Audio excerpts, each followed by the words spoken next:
I don't know about you guys, but I'm confused. The likes of Bentley, Porsche, and Mercedes want to move down market and sell cars in more volume. But then the likes of the serial production car manufacturers, the Fords, the Chevys, and the Mazdas of the world, they want to move up market and sell cars at a higher price point. And here's where the confusion comes in. What the hell happens when everybody meets in the middle?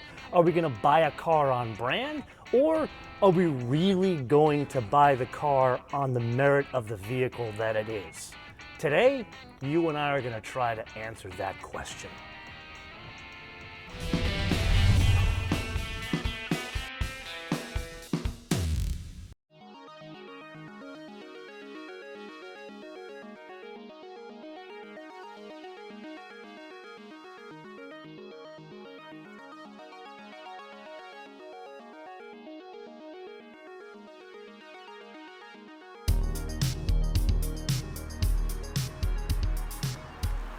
MotoMan wanted me to tell you about the engine, even though it's the same engine that was there before. So this is the naturally aspirated 2.5 liter Skyactiv engine.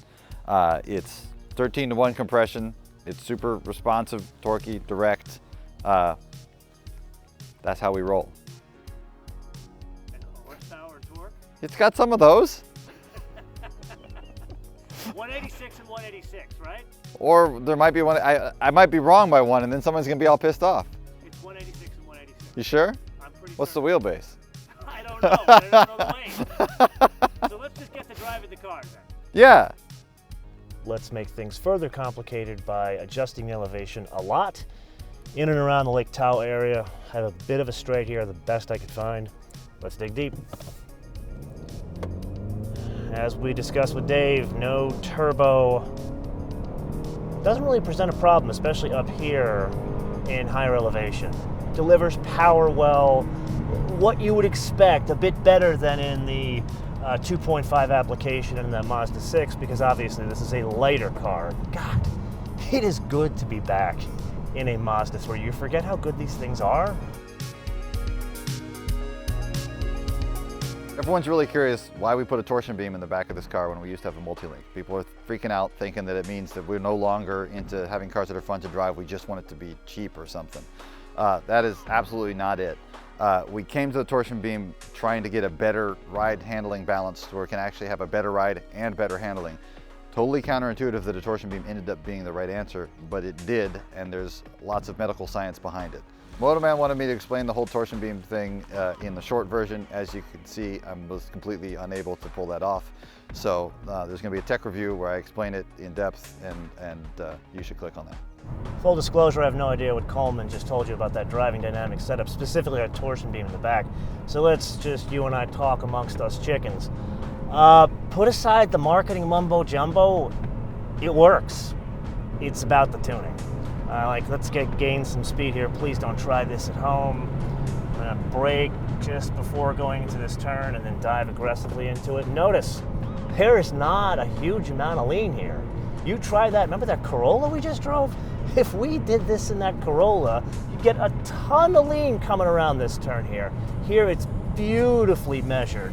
In the design process today with most manufacturers, there's a computer process and a clay process. For Mazda, we like to go straight to the clay process with the human element. So that's the designer working directly with the clay modeler, and this way the designer can get his emotions into the car. So for example, the surface treatment of the front fender and the way this highlight just fades off into nothing. So it goes from a tight line and it diffuses out into the front. This is a very challenging surface to do in a computer, in a CAD program. So the clay modeler, with the designer standing there giving him input, will give him a line with tape, and then the clay modeler will develop that, and then as he moves across the surface, he will start to diffuse the surface out by the way he actually bends his tools.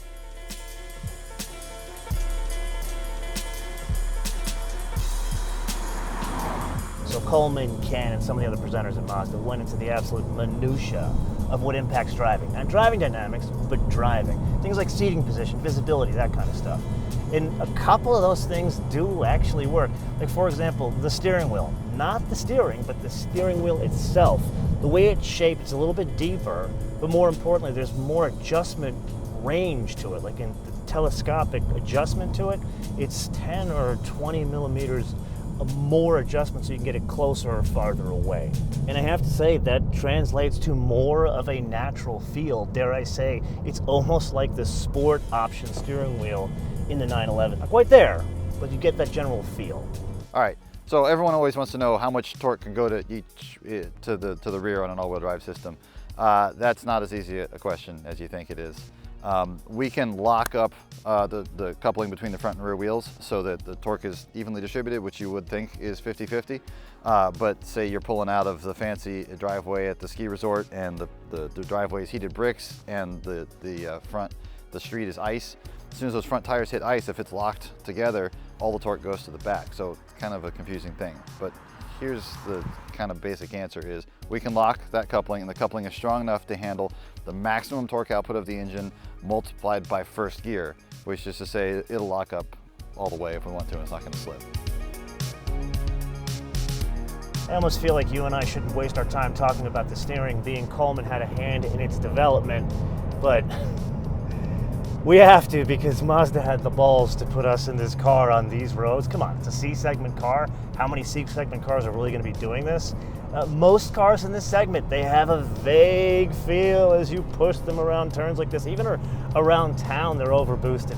Not so much the case here. It goes back to what we were talking about with Dave. They're prizing stability over fuel economy or money savings or even weight savings. And this is one of these areas where it pays dividends back. So on previous MotoMan episodes, we've focused on interior quality, switchgear, the finish of the controls, the way they feel to the touch.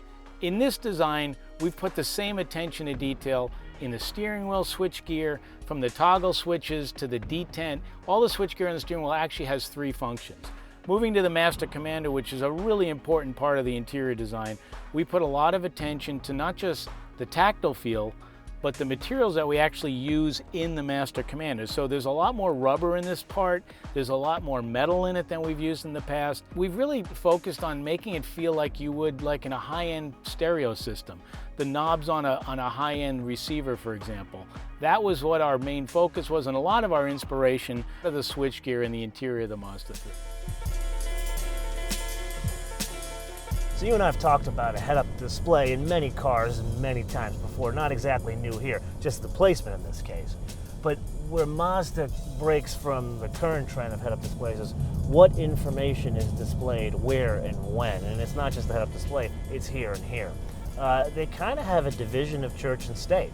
So the state, meaning the more business stuff, has to do with speed, vehicle information, navigation information, that kind of stuff. It's between here and here. So not just the head-up display, the 7.7-inch TFT screen here, which I'd like to point out has a real bezel here, so it kind of looks like a real gauge, much like BMW and Aston Martin do. And then moving over to the church side of things. Media, radio, navigation, settings, HVAC, all non-essential things. That's the logic they want to take away from your line of vision right in front of the car, because you're not going to be spending a lot of time over here changing all of this stuff. And if you do, it's on the steering wheel. Do you agree with that logic or not? Let me know in the comments below. Everybody wants a manual transmission with all-wheel drive. I want a manual transmission with all-wheel drive. We can make a manual transmission with all-wheel drive. Here's the deal. We can only make so many different combinations of the car because we got to be able to get them to all our dealers everywhere, and I don't know, there's businessy things I don't get.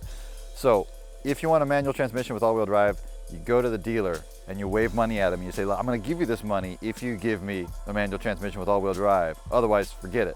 Because they're not going to listen to me, they're not going to listen to you complaining on the internet, they're only going to listen to the dealers. So that's how you get it. Let's talk about the transmission as we come around this stunning brook here. And notice, it holds the gear a bit longer than some of the other cars in this class. It's almost as if the engineers, including Coleman, they're prizing ride quality, stability, and driving over fuel economy. Yeah, when you're driving it around town, it does shift a bit quicker, but in situations like this, it's more adapted to the broken car guys like you and I. I'm pretty sure I explained G-vectoring control before. In fact, I think it was snowing. Now that it's raining, I'm going to explain it again. Basic idea is 2 things. One, we're really trying to make the car respond as directly and naturally to the steering inputs as possible. When you turn in, we can do that by shifting weight onto the front tires. Something we learned from rally drivers and motocross riders. That's what they're always doing to kind of get the front end to bite. We automate that. So as you turn in, we reduce the engine output just a hair, put a little bit more weight on the front tires. It makes it turn in more consistently. Turning out, as you start to exit the corner and start to straighten out, that's the part of GVC we call GVC Plus, because we came up with it later and we had to come up with another name. On that one, it drags the outside brake just a teeny tiny hair, less than 1/10 of the lowest amount of brake you can apply with a stability control system, for example. And that just helps the car start to straighten out. What's new in this car, if you get the all-wheel drive one, is that the G-vector control and the all-wheel drive algorithms are living together in the same computer, and they're getting along better now. There are times when the all-wheel drive system wants to do things that would make the car not turn in quite as well, and the GVC algorithm tells it, hey, hold on, let me do my thing, and then once we get steady state, then the all-wheel drive can do its thing and maximize the grip, and that makes the car really turn in better on loose surfaces, on slippery stuff where the all-wheel drive system normally would have gotten in the way. Bottom line, feels really natural on any surface. So these things are all fitted with Apple CarPlay and Android Auto now. But you'd think you got to page through to switch between one UX to the other UX. But a trick that Coleman showed me was you don't need to do that. There's actually like a hot button to do this, the menu button. It would go, yeah, back to the main menu, but let's say if I want to go into navigation again, but I want to switch quickly to Apple CarPlay in this case, I just press and hold the menu button. That is a very nice little party trick.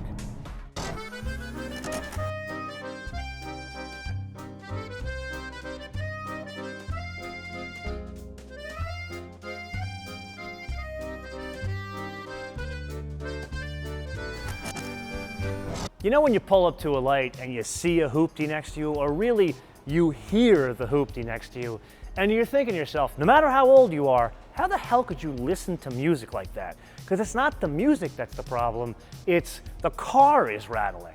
And you're saying to yourself, isn't there a solution to this? Well, Mercedes sort of came up with a solution to this back in 2013 by moving the base enclosure from generally the back of the car to right on the firewall. And by doing that, it has removed all of the distortion. Believe me, I've tested it over the past 6 years since the S-Class came out. All types of music, no distortion. Well, I couldn't understand why another car manufacturer, whether it's a fancy car manufacturer or someone like these guys, hadn't pilfered this idea. Well, apparently someone did. It is Mazda. And it wasn't a cost thing, it wasn't an engineering thing. It was a supplier like Bose actually convincing Mazda engineers and Mazda designers to give up the real estate to mount the enclosure, in this case behind the firewall. And I spent some time listening to it up in Tahoe. Let's just say the results, they're as good as the S-Class. As the scenery becomes even more stunning here, let's try this pulling power thing a bit different. Let's roll through this turn without any foot on the accelerator, and then dig deep coming out, simulate passing.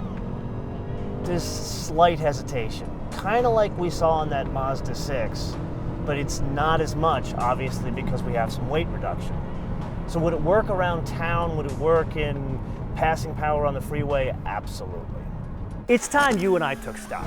We've driven it, Dave has done his requisite Coleman technobabble, and Ken, what the hell does Ken do anyway? Is that design babble? Whatever the hell it is, we need to circle back to the focus of today's experiment, and that was fancy car manufacturers meeting in the middle with serial production car manufacturers.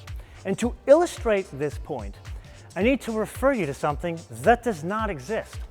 If you were to look at our entire back catalog, you will not see a standalone review of an Audi A3. And the reason is very simple. It is a terrible vehicle. You will see an episode of an A3 and a Golf together talking about MQB, but that is it.